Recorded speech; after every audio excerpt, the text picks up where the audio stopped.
పన్ను శాఖ సోదాలు నిర్వహిస్తోంది. డిఎస్ఆర్ గ్రూప్ తో పాటు దాని డైరెక్టర్ల నివాసాల్లో ఐటీ అధికారులు ఏకకాలంలో దాడులు చేస్తున్నారు. DSR infrastructure private limited, DSR infrastructure కంపెనీల్లో సుమారు 10 చోట్ల ఐటీ సోదాలు కొనసాగుతున్నాయి.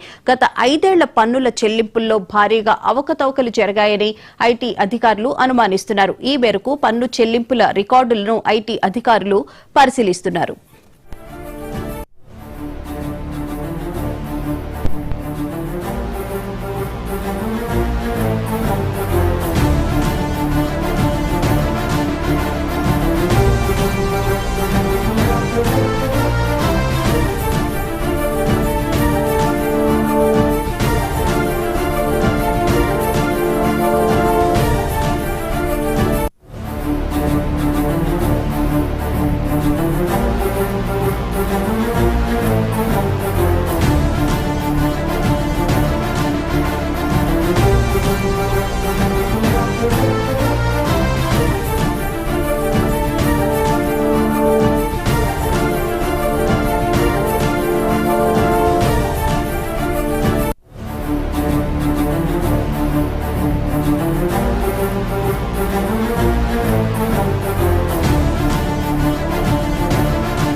డిఎస్ఆర్ గ్రూప్ కన్స్ట్రక్షన్స్ కంపెనీపై ఆదాయ పన్ను శాఖ సోదాలు నిర్వహిస్తోంది. డిఎస్ఆర్ గ్రూప్ తో పాటు దాని డైరెక్టర్ల నివాసాల్లో ఐటీ అధికారులు ఏకకాలంలో దాడులు చేస్తున్నారు.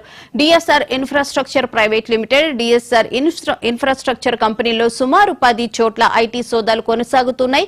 గత 5 ఏళ్ల పన్నుల చెల్లింపుల్లో భారీగా అవకతవకలు జరిగాయని ఐటీ అధికారులు అనుమానిస్తున్నారు. ఈ మేరకు పన్ను చెల్లింపుల రికార్డులను ఐటీ అధికారులు పరిశీలిస్తున్నారు. ఇదే అంశానికి సంబంధించిన పూర్తి వివరాలను మా ప్రతినిధి సుచిత లైవ్ లో అందిస్తారు. సుచిత, చెప్పండి, డిఎస్ఆర్ కన్స్ట్రక్షన్ కంపెనీకి సంబంధించి ఈ రోజు ఉదయం నుంచి ఐటీ రైడ్స్ అయితే జరుగుతున్నాయి. డీటెయిల్స్ ఏంటి?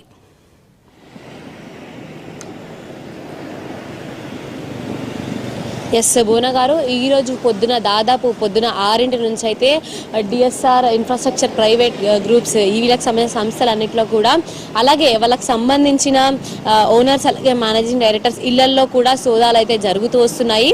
అయితే వీళ్ళు గత 5 సంవత్సరాల నుంచి కూడా సరిగ్గా పన్ను చెల్లించలేదు అన్న ఆరోపణలతో అయితే వీళ్ళ మీద అయితే రైడ్స్ జరుగుతూ వస్తాయని చెప్పుకోవచ్చు. అలాగే ఏదైతే వీళ్ళు గత 5 సంవత్సరాల నుంచి కూడా వీళ్ళకి సంబంధించి హైదరాబాద్లో 10 చోట్ల అయితే జరుగుతూ వస్తున్నాయి సోదాలు. ప్రస్తుతం అయితే మనం జూబ్లీహిల్స్ లో ఉన్న డిఎస్ఆర్ గ్రూప్స్ ఇన్ఫ్రాస్ట్రక్చర్ ఆఫీస్ దగ్గర ఉన్నాము. ఇక్కడ దాదాపుగా పొద్దున 6 నుంచి అయితే సోదాలు నిర్వహిస్తూ వస్తున్నారు. ఇప్పుడు దాదాపుగా 4:30-5 గంటల నుంచి అయితే సోదాలు నిర్వహిస్తున్నారు. అయితే ఇదే కాదు, బెంగళూరు, చెన్నైకి సంబంధించి కూడా దాదాపుగా మొత్తం ఇండియా దేశవ్యాప్తంగా ఉన్న వీళ్ళ కంపెనీలో మొత్తం 30 చోట్ల, తెలంగాణ, ఆంధ్రప్రదేశ్ అయితే 10 చోట్ల, మిగిలిన దేశవ్యాప్తంగా చెన్నై, బెంగళూరు, కోల్కతా అన్ని చోట్ల కలిపి దాదాపు 30 చోట్ల అయితే వీళ్ళకి సంబంధించి ఐటీ సోదాలు అయితే జరుగుతున్నట్లుగా తెలుస్తుంది.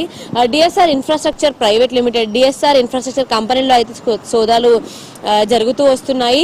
అయితే ఈ డిఎస్ఆర్ గ్రూప్స్ కి సంబంధించి డైరెక్టర్స్ అలాగే ఎవరైతే హెడ్స్ ఉంటారో వాళ్ళకి సంబంధించిన ఇళ్లలో కూడా ఐటీ సోదాలు నిర్వహిస్తూ వస్తుంది.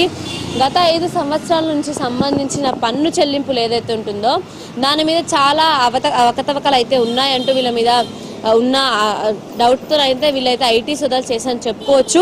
దాదాపుగా గత 5 సంవత్సరాల నుంచి కూడా ఉన్న అన్ని బ్రాంచెస్ కలిపి కూడా హైదరాబాద్, తెలంగాణ, ఆంధ్రప్రదేశ్ అన్ని బ్రాంచెస్ కలిపి కూడా 5 సంవత్సరాల నుంచి 10 కోట్లు మాత్రమే వాళ్ళు లాభం చూపించారు అని అయితే ఐటీ అధికారులు ఆరోపణలు వ్యక్తం చేస్తున్నారు. అయితే ఇన్ని సంవత్సరాల నుంచి కూడా ఒక రియల్ ఎస్టేట్ కంపెనీ నుంచి జస్ట్ 10 కోట్లు మాత్రమే వచ్చాయా అనే అనుమానంతో అయితే వీళ్ళ మీద ఐటీ సోదాలు కొనసాగుతున్నాయి. ఇంకొక 2-3 గంటలు కూడా సోదాలు కొనసాగే అవకాశం అయితే ఉంది భువన గారు. ఇంకా ఇదనే కాదు, ఇంకా వేరే చోట్ల కూడా హైదరాబాద్ ఉన్న వేరే చోట్ల వీళ్ళ ఆఫీసులు ఏవైతే ఉన్నాయో, కన్స్ట్రక్షన్ సైట్స్ ఏవైతే ఉన్నాయో అక్కడ కూడా సోదాలను నిర్వహిస్తూ వస్తున్నారు. బెంగళూరు, చెన్నై, కోల్కతాకు సంబంధించిన చోట్ల కూడా సోదాలు నిర్వహిస్తున్నారు. ప్రస్తుతం జూబ్లీహిల్స్లో ఉన్న చోట దాదాపుగా పొద్దున 6 నుంచి అయితే ఐటీ అధికారులు వచ్చి సోదాలు నిర్వహిస్తున్నారు. అంటే వచ్చి కూడా వీళ్ళు సంబంధించిన పేపర్స్ ఏవైతే డాక్యుమెంట్స్ అన్నీ ఉంటాయో, డాక్యుమెంట్స్ ఉన్న నగదు కానీ డాక్యుమెంట్స్ అనేవి ఉన్న ప్రతి ఒక్క రూపాయికి కూడా, అంటే వీళ్ళకి జరిగిన ప్రతి ఒక్క వీళ్ళకి సంబంధించిన బ్యాంక్ స్టేట్మెంట్స్ అన్ని కూడా చెక్ చేయడం జరుగుతుంది.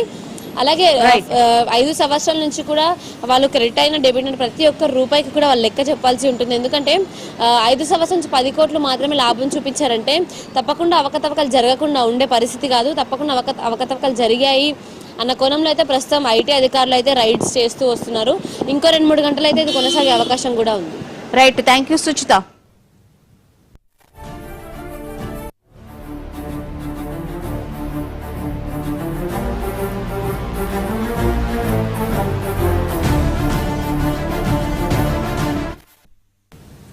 ఇవి